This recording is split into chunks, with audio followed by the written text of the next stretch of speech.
नमस्कार फ्रेंड्स, आज मी तुमच्याबरोबर शेअर करत आहे चॉकलेटचा केक। त्याचबरोबर मी इथे फाउंडंट वापरून क्रिकेटची थीम देण्याचा प्रयत्न केलेला आहे। चला तर मग केक कसा बनवायचा तो पाहूया। त्यासाठी मी इथे चॉकलेटचं प्रीमिक्स वापरलं आहे। चॉकलेटचं प्रीमिक्स अगोदर चाळून घ्यायचं। हे प्रीमिक्स जवळपास अर्धा किलोचं आहे। अर्धा किलो प्रीमिक्समध्ये जवळपास 1 किलो केक इथे बनतो। रेडी प्रीमिक्स आहे, त्याच्यामुळे याच्यामध्ये बेकिंग सोडा, बेकिंग पावडर ॲड करायची गरज नसते। हे पहा, इथे चाळून झालेलं आहे व उरलेलं जे प्रीमिक्स आहे ते सुद्धा याच पद्धतीने चाळून घ्यायचं।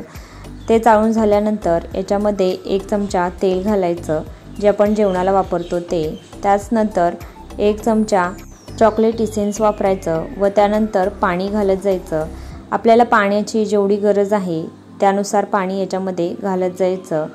अगदी पातळ असं पण नाही करायचं। विस्कच्या साहाय्याने व्यवस्थित असं मिक्स करून घ्यायचं, गुठळ्या राहिल्या नाही पाहिजेत।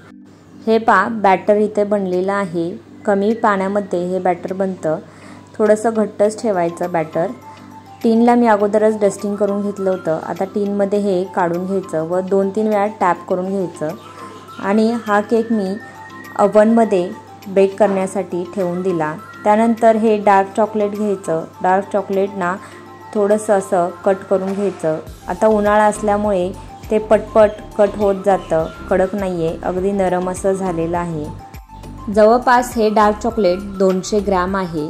आता हे कट करून घेतलेलं एका बाउलमध्ये काढून घेते डार्क चॉकलेट व त्यामध्ये अर्धा कप व्हिप क्रीम घातलं व मेल्ट करून घेतलं। हे पहा, डबल बॉइलिंग वापरून मेल्ट करून घ्यायचं। आता हे साईडला ठेवून देऊ। ओव्हनमध्ये केक बेक झाला होता, तो मी काढून साईडला ठेवून दिला थंड होण्यासाठी। त्यानंतर व्हिपिंग क्रीम घ्यायची। इथे जवळपास आपण जेवढं प्रीमिक्स घेतलं होतं त्याच बाउलनी मोजून तेवढंच व्हिपिंग क्रीम घ्यायची। आता ही क्रीम फेटून घ्यायची। इथे मी ब्लेंडरचा वापर करून व्हिप क्रीम फेटून घेते। हे पहा, व्हिडिओमध्ये मी दाखवत आहे त्या पद्धतीने इथे व्हिप क्रीम फेटून घ्यायची। आपल्याला इथे जास्त काही वेळ नाही, अगदी 5 ते 10 मिनिटांमध्ये बनून होते व्हिप क्रीम इथे। हे पहा, तुम्ही पाहू शकता व्हिप क्रीम इथे बनून रेडी आहे, परफेक्ट बनलेली आहे। आता ही थोडीशी मी साईडला काढून ठेवते, जेणेकरून आपल्याला केकसाठी डेकोरेट करण्यासाठी थोडीशी साईडला ठेवल्यामुळे ती यूजला येते, म्हणून मी ते थोडीशी साईडला ठेवत आहे।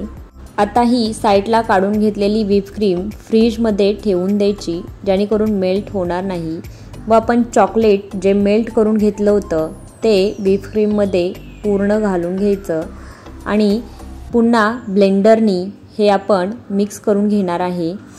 ब्लेंडरनी व्यवस्थित असं मिक्स होतं, त्यामुळे ब्लेंडरचाच वापर करून इथे मिक्स करून घ्यायचं। हे अगदी परफेक्ट असं मिक्स झालेलं आहे। आता हे फ्रीजमध्ये ठेवूया व आपण केक काढून घेऊया टीनमधून। हे पहा, मस्त असा केक बनलेला आहे। त्यानंतर बेसला खाली व्हिप क्रीम लावून घ्यायची व वरतून चॉकलेटचा केकचा बेस एक ठेवायचा व त्यावरती व्हिप क्रीम लावून घ्यायची। त्यानंतर चोको चिप्स थोडेसे वरतून टाकायचे, घालायचे व दुसरा बेस त्याच्यावरती चॉकलेटचा केकचा लावून घ्यायचा व हाताने थोडासा प्रेस करून त्याच्यावरती शुगर सिरप घालून घ्यायचं। शुगर सिरप हे आपण साखर आणि पाणी दोन्ही एकत्र करून बनवले आहे, ते त्याच्यावरती घालून घ्यायचं। याच्यामुळे केकच्या बेसचा गोडपणा थोडासा वाढला जातो। खाताना आपल्याला ड्राय कोरडा असा लागत नाही। शुगर सिरप व्यवस्थित असं घालून घेतलं का तो खाताना सॉफ्ट मऊ असा लागतो।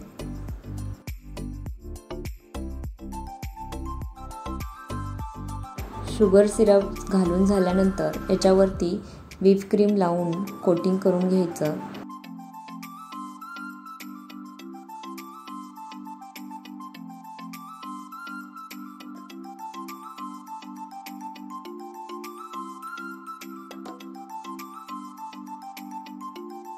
व्हिप क्रीम व्यवस्थित अशी लावून झाल्यानंतर त्याच्यावरती तिसरा लेयर लावून घ्यायचा।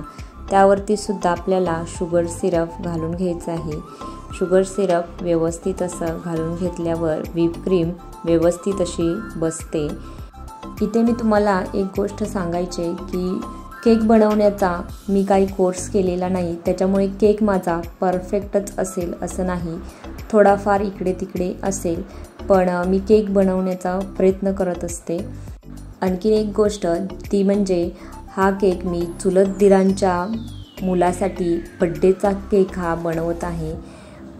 त्याचा बड्डे होता म्हणून हा केक मी बनवायला घेतला की त्याला सरप्राईज द्यावं, म्हणून हा केक मी बनवला. माझा हा छोटासा प्रयत्न आहे. हे पहा, इथे आपली व्हिपक्रीम लावून झाली. आता हा थोड्या वेळासाठी म्हणजेच 1 तासासाठी सेट होण्यासाठी फ्रीजमध्ये ठेवून द्यायचा. 1 तासानंतर मी हा पुन्हा केक डेकोरेट करायला घेतला. डेकोरेट करण्यासाठी व्हिपक्रीममध्ये ग्रीन कलर घालून व्हिपक्रीमचा ग्रीन कलर अगोदर बनवून घेतला आणि त्या केकवरती लावून घेतला. पायपिंग बॅग वापरून इथे केकवरती मी लावला व केक नाईफ वापरून व्यवस्थित पसरवून घेतलं.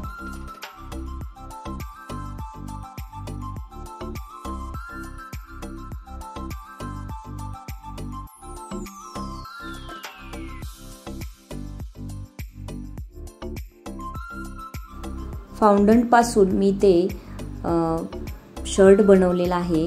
त्यानंतर एक कॅप बनवली व क्रिकेटचे जे स्टंप असतात ते स्टंप बनवलेत.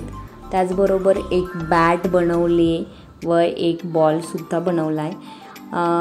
फाउंडंटपासून हे बनवण्याचा मी ट्राय केलेला आहे. त्याला कारण ज्याचा बड्डे आहे त्याला क्रिकेट खूप आवडतं, खूप क्रेज आहे क्रिकेटचं त्याला, म्हणून मी क्रिकेटची थीम दिलेली आहे केकला. तुम्हाला हा केक कसा वाटला हे कमेंट बॉक्समध्ये मला नक्की सांगा. हे पहा, इथे आपला केक पूर्णपणे बनून रेडी आहे. त्याच्यावरती त्याचं नावसुद्धा मी लिहिलं. आता हा केक घेऊन मी बड्डेला जाणार आहे.